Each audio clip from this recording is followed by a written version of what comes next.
ఇక ఏపీలో రేపు కూటమి పార్టీల ఎమ్మెల్యేల సమావేశం ఉండబోతోంది. అందుకు సంబంధించిన బ్రేకింగ్ ఇది. సమావేశానికి చంద్రబాబు, పవన్ కళ్యాణ్ హాజరు కాబోతున్నారు.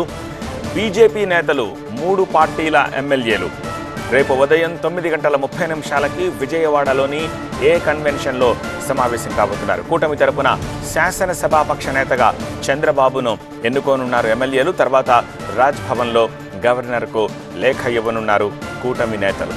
చంద్రబాబును ప్రభుత్వ ఏర్పాటుకు ఆహ్వానించనున్నారు గవర్నర్. ఎల్లుండి సీఎంగా చంద్రబాబు ప్రమాణ స్వీకారం చేస్తారు. ఎల్లుండి సాయంత్రం కుటుంబ సభ్యులతో కలిసి తిరుమలకు వెళ్లనున్నారు టీడీపీ అధినేత.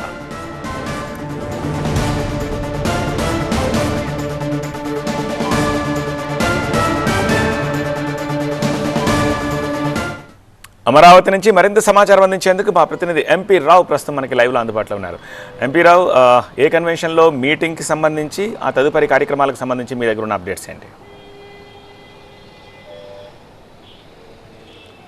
ముఖ్యమంత్రిగా ప్రమాణ స్వీకారం చేపట్టడానికి ముందు ఒక శాసనసభ పక్ష నేతను ఎన్నుకోవాల్సి ఉంటుంది. అయితే కూటమి పార్టీలు 3 పార్టీలు కలిసి ఈసారి బరిలో ఉన్నాయి కాబట్టి 3 పార్టీల తరపున ప్రభుత్వం ఏర్పాటు అవుతుంది కాబట్టి 3 పార్టీల ఎమ్మెల్యేలతో రేపు అటు టీడీపీ అధినేత చంద్రబాబు, పవన్ కళ్యాణ్తో పాటుగా బీజేపీ నేతలు సమావేశమవుతున్నారు. మొత్తంగా టీడీపీ నుంచి ఉన్నటువంటి 135 ఎమ్మెల్యేలు, జనసేన నుంచి ఉన్న 21 మంది ఎమ్మెల్యేలతో పాటుగా బీజేపీ 8 మంది ఎమ్మెల్యేలు కూడా ఈ సమావేశానికి హాజరవుతారు. ఈ సమావేశంలోనే కూటమి పక్షాల తరపున ఎల్పీ నేతగా చంద్రబాబును ఏకగ్రీవంగా ఎన్నుకునే అవకాశం ఉంది. చంద్రబాబును ఎన్నుకున్న తర్వాత కూటమి పక్షాల నేతలు రాజ్భవన్లో గవర్నర్ని కలుస్తారు. గవర్నర్ని కలిసి తమ పార్టీల తరపున, కూటమి తరపున శాసనసభా పక్ష నేతగా చంద్రబాబును ఎన్నుకున్నట్టుగా కూడా లేఖను గవర్నర్కు అందజేస్తారు. ఆ తర్వాత గవర్నరు చంద్రబాబును పార్టీ ఏర్పాటుకు గవర్నరు ఆహ్వానిస్తారు. ఈ ప్రాసెస్ అంతా కూడా రేపు జరుగుతుంది. రేపు ఉదయం 9:30 విజయవాడ బందర్ రోడ్లో ఉన్నటువంటి ఏ కన్వెన్షన్లో ఈ ఎమ్మెల్యేలతో సమావేశం జరుగుతుంది.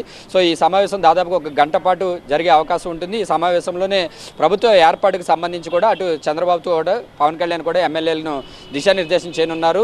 సో ఆ తర్వాత రాజ్భవన్కి వెళ్తారు. రాజ్భవన్లో గవర్నర్ నుంచి పార్టీ ఏర్పాటుకు ఆహ్వానం కూడా అందుతుంది. ఇదంతా కూడా రెగ్యులర్గా ఒక ప్రాసెస్ అంటూ కూడా జరిగిపోతుంది. ఆ తర్వాత ఎల్లుండి ఉదయం 11:27 ముఖ్యమంత్రిగా చంద్రబాబు ప్రమాణ స్వీకారం చేస్తారు. చంద్రబాబుతో పాటుగా తన క్యాబినెట్లో దాదాపుగా 25 మందికి క్యాబినెట్లో అవకాశం ఉంటుంది. అయితే మెజారిటీ మంత్రులతోటే ఎల్లుండి చంద్రబాబు ప్రమాణ స్వీకారం చేస్తారని కూడా మనకు అందుతున్నటువంటి సమాచారము. ఆ క్యాబినెట్ కూర్పునకు సంబంధించి కూడా చంద్రబాబు మధ్యాహ్నం నుంచి దాని మీద దృష్టి పెట్టబోతున్నారు. ఈరోజు రేపు కూడా క్యాబినెట్ కూర్పు మీద చంద్రబాబు కసరత్తు చేయనున్నారు. సో ఎల్లుండి ప్రమాణ స్వీకారం ముగిసిన తర్వాత ఎల్లుండి సాయంత్రము చంద్రబాబు తన కుటుంబ సభ్యులతోటి, అలాగే బాలకృష్ణ, ఇలా నందమూరి కుటుంబ సభ్యులతో కూడా కలిసి ఆయన తిరుమల వెళ్ళబోతున్నారు. ఆ మరుసటి రోజు తిరుమల శ్రీవారిని దర్శించుకున్న తర్వాత తిరిగి మళ్ళీ చంద్రబాబు అమరావతికి చేరుకోనున్నారు. సో మొత్తంగా అయితే ఈ శాసనసభ పక్ష నేతను గవర్నమెంట్ ప్రభుత్వ ఏర్పాట్ల ముందుగా శాసనసభ పక్ష నేతను ఎన్నుకోవాల్సి ఉంటుంది కాబట్టి దాంట్లో ఆ ప్రక్రియలో భాగంగా రేపు 3 పార్టీల ఎమ్మెల్యేలు కూడా చంద్రబాబును కూటమి తరపున శాసనసభ పక్ష నేతగా ఏకగ్రీవంగా ఎన్నుకోనున్నారు.